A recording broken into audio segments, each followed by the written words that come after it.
साजिद मेरे शौहर को अभी घर से निकले कुछ ही वक्त हुआ था कि वो फिर दीवार फलांग कर अंदर दाखिल हुआ।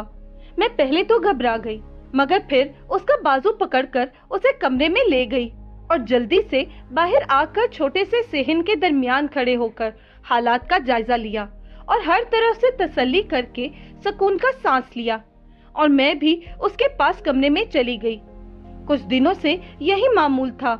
साजिद के जाते ही वो घर में दाखिल हो जाता। पकड़े जाने का खौफ और फिर साजिद की मार का डर मुझे रहता था, मगर जो हो रहा था उसे रोकना मेरे बस में नहीं था।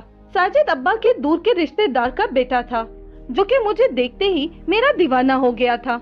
उसने कई बार रिश्ता भेजा, मगर अम्मा अब्बा ना माने और ना ही मैं मानी, क्योंकि वो बहुत ही मामूली शक्लो सूरत का लड़का था और ना ही कोई अच्छा कमाता था।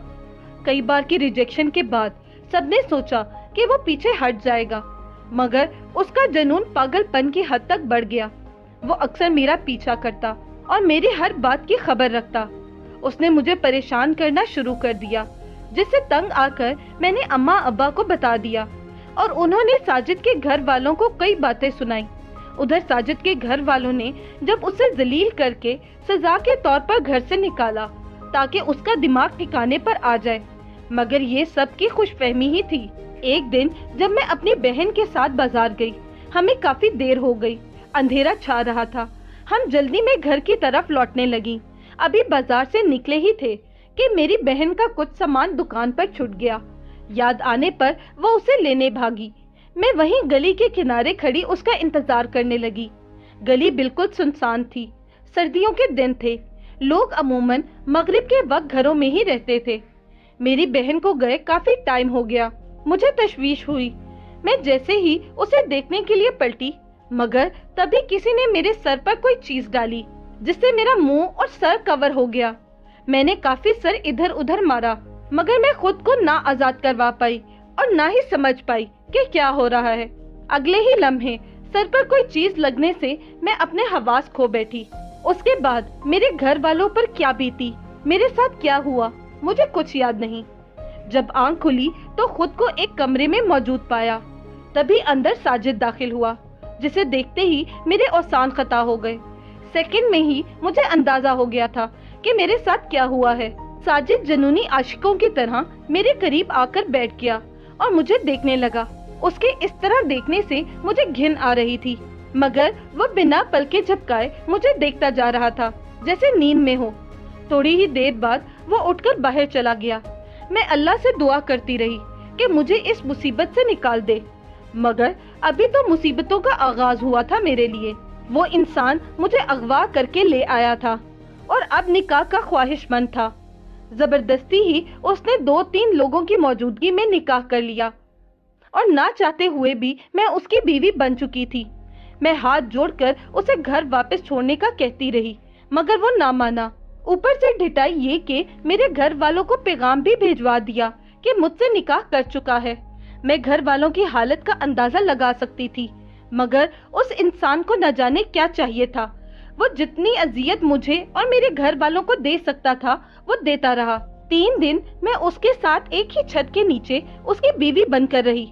वो मेरे लिए इंतहाई घुटन ज़दा माहौल था।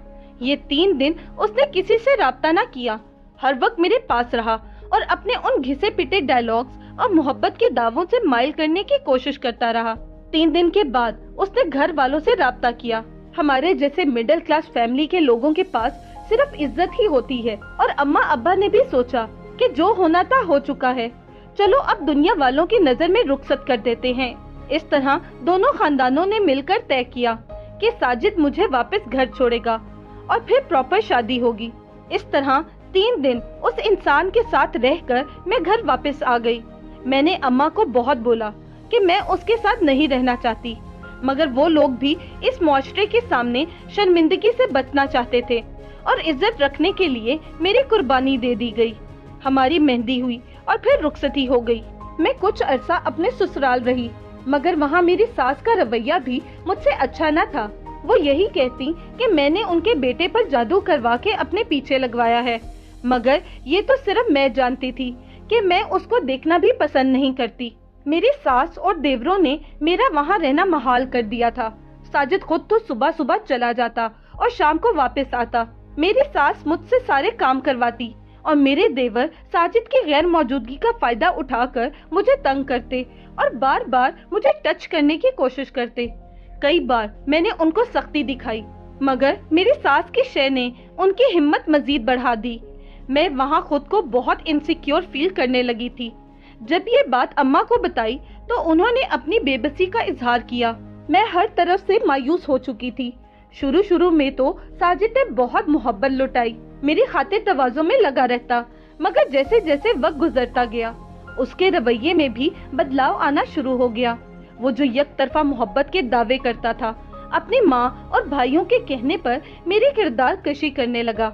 चूँकि हमारी शादी इतनी जल्दी में हुई थी, अम्मा अब्बा कोई तैयारी न कर सके, ना कुछ दे सके, तो साजिद ने उनसे जहेज की फरमाइशें करना शुरू कर दी।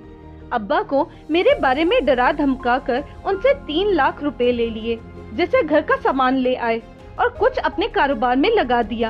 अब अम्मा अब्बा का भी घर आना जाना शुरू हो गया, जो बात मेरे ससुराल वालों को जरा भी पसंद न आई थी। एक दिन साजिद मुझे मैके छोड़ आया। मैं बहुत खुश थी और समझ रही थी कि उसमें बदलाव आ रहा है। मुझे छोड़कर वो वापस आ गया। इतने महीनों बाद पहली बार मैं खुश हुई थी। मैंने घर वालों के साथ अच्छा वक्त गुजारा और अगले दिन तैयार होकर साजिद का इंतजार करने लगी। ये अम्मा की नसीहतों का असर था कि अगर शौहर एक कदम बढ़ा रहा है तो कोऑपरेट करो। इसलिए मैंने इस अनचाही शादी को कबूल करने और निभाने का फैसला किया। साजिद शाम को घर आया, सबसे अच्छे से मिला और मुझे साथ ले गया, मगर इस बार वापसी का रास्ता अलग था। मैंने जब पूछा तो उसने सरप्राइज का कह दिया। मैं दिल ही दिल में न जाने कितनी उम्मीदें बांधी बैठी थी। थोड़ी देर बाद हम एक इलाके में पहुंचे और वहां 2 मंजिला इमारत में मुझे ले जाया गया। मैं अपनी ही धुन में मगन जा रही थी कि न जाने क्या सरप्राइज होगा। उस 2 मंजिला इमारत के ऊपर वाले पोर्शन में जब हम पहुंचे तो उस घर को अपने सामान से साजिद की गरजती आवाज से मैं लरस गई। ताहिर भी हड़बड़ा कर सीधा हो गया, मगर साजिद के घटिया जहन में न जाने क्या आया। उसने ताहिर को मारना शुरू कर दिया। मैंने ताहिर को उससे छुड़वा कर भगा दिया और फिर साजिद का सारा ध्यान मेरी तरफ आ गया। गुस्से से वो पागल हो रहा था, उसके सर पर खून सवार था, मगर अल्लाह का करना ऐसा हुआ कि उसी वक्त मेरे अम्मा अब्बा पुलिस को लेकर आ गए। मैं इन सब से लाइल एक लाश की तरह बैठी हुई थी। ये सब एक फिल्मी सीन जैसा लग रहा था। अचानक मेरी मदद को सबका आ जाना एक मौजज़ा ही था। साजिद को सबने मुझ पर जुल्म करते देख लिया था और उसे पुलिस गिरफ्तार करके ले गई। मुझे अम्मा अब्बा के घर भेज दिया गया। मैंने उन्हें सब कुछ बता दिया। ना जाने कैसे, मगर मैं उस जानवर की कैद से आजाद हो चुकी थी। वो अब अपने किए की सजा भुगत रहा था। साजिद को 2 साल की कैद हुई थी। जेल में रहने के दौरान साजिद के घर वालों ने जिस तरह उसे लाताल्लुक कर दिया था, ये अरसा उसे जिंदगी की असल हकीकत से रोशनास करवाने के लिए काफी था। कुछ अरसे बाद मुझे उसके एक दोस्त की तरफ से पैगाम आया कि वो मिलना चाहता है। मैं उसके पास गई और उसकी हालत देखकर मेरा दिल पिघल गया। वो अपने किए पर शर्मिंदा था। मैंने भी अल्लाह पर भरोसा करके उसे एक मौका दे दिया। साजिद जब जेल से बाहर आया तो वो एक बदला हुआ इंसान था। इन 2 सालों में उसकी माँ और भाइयों ने एक बार भी उसका पता ना किया था, जिसकी वजह से उसे अफसोस हुआ कि मेरे साथ इतना बुरा करके भी मैंने हमेशा उसकी खिदमत की, और जिसको वो अपना मानता था उन्होंने बुरे वक्त में उसे छोड़ दिया। जो कुछ भी हुआ था अच्छे के लिए ही था। उस हादसे ने साजिद को बदल दिया था और उसके बदलने से हमारा रिश्ता भी एक अलग हसीन सफर पर आ गया था, जिसकी हर लड़की तमन्ना करती है। मेरे लिए ये यकीन करना मुश्किल था, क्योंकि हमारा घर दूसरी मंजिल पर था और आसपास कोई घर भी ना था। खैर, मैंने इस बात को नजरअंदाज कर दिया और उसे खाना दिया। वो 12 साल का लड़का था जो कि यतीम था। मैं उससे काफी देर बातें करती रही और फिर उसे भेज दिया। उसके बाद ये उसका मामूल बन गया। रोज वो साजिद के जाने के बाद आ जाता, मेरे काम काज में मेरी मदद करता और बैठ के बातें करता रहता। इस तरह मेरा दिल लग गया था। इतने टाइम बाद किसी को देखकर बातें कर रही थी। वो चूंकि कमसिन था, اس لیے میں اسے अम्मा अब्बा के घर भी नहीं भेज सकती थी। असल में उसे किसी रिस्क में नहीं डालना चाहती थी। उसके आने से मेरी जिंदगी काफी बदल गई थी। मैं खुश रहने लगी, जो कि साजिद ने भी नोट किया। उसे अक्सर शक होता और मुझसे वजह पूछता, मगर मैं टाल देती। मगर मेरे बदलते रवैये से उसका शक यकीन में बदल गया। एक दिन रोजाना की तरह मैं ताहिर के साथ कमरे में थी। मेरे पाँव में मोच आ गई थी और ताहिर मेरे पाँव में तेल लगाकर मसाज करने लगा। मैंने बहुत इनकार किया, मगर वो जिद करने लगा कि ऐसे ठीक हो जाएगा। मैं भी खामोश हो गई। नींद से मेरी आंखें बंद होने ही लगी थी कि कमरे के दरवाजे के पास मौजूद साजिद की गरजती आवाज से मैं लरस गई। ताहिर भी हड़बड़ाकर सीधा हो गया, मगर साजिद के घटिया जहन में ना जाने क्या आया। उसने ताहिर को मारना शुरू कर दिया। मैंने ताहिर को उससे छुड़वा कर भगा दिया और फिर साजिद का सारा ध्यान मेरी तरफ आ गया। गुस्से से वो पागल हो रहा था। उसके सर पर खून सवार था, मगर अल्लाह का करना ऐसा हुआ कि उसी वक्त मेरे अम्मा अब्बा पुलिस को लेकर आ गए। मैं इन सब से लाइल एक लाश की तरह बैठी हुई थी। ये सब एक फिल्मी सीन जैसा लग रहा था। अचानक मेरी मदद को सबका आ जाना एक मौजज़ा ही था। साजिद को सबने मुझ पर जुल्म करते देख लिया था और उसे पुलिस गिरफ्तार करके ले गई। मुझे अम्मा अब्बा के घर भेज दिया गया। मैंने उन्हें सब कुछ बता दिया। इस तरह ना जाने कैसे, मगर मैं उस जानवर की कैद से आजाद हो चुकी थी। वो अब अपने किए की सजा भुगत रहा था। साजिद को 2 साल की कैद हुई थी। जेल में रहने के दौरान साजिद के घर वालों ने जिस तरह उससे ला ताल्लुक कर दिया था, ये अरसा उसे जिंदगी की असल हकीकत से रोशनास करवाने के लिए काफी था। कुछ अरसे बाद मुझे उसके एक दोस्त की तरफ से पैगाम आया कि वो मिलना चाहता है। मैं उसके पास गई और उसकी हालत देखकर मेरा दिल पिघल गया। वो अपने किए पर शर्मिंदा था। मैंने भी अल्लाह पर भरोसा करके उसे एक मौका दे दिया। साजिद जब जेल से बाहर आया तो वह एक बदला हुआ इंसान था।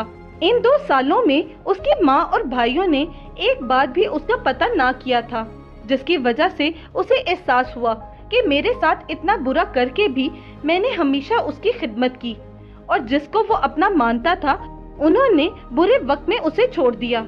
जो कुछ भी हुआ था अच्छे के लिए ही था। उस हादसे ने साजिद को बदल दिया था और उसके बदलने से हमारा रिश्ता भी एक अलग हसीन सफर पर आ गया था।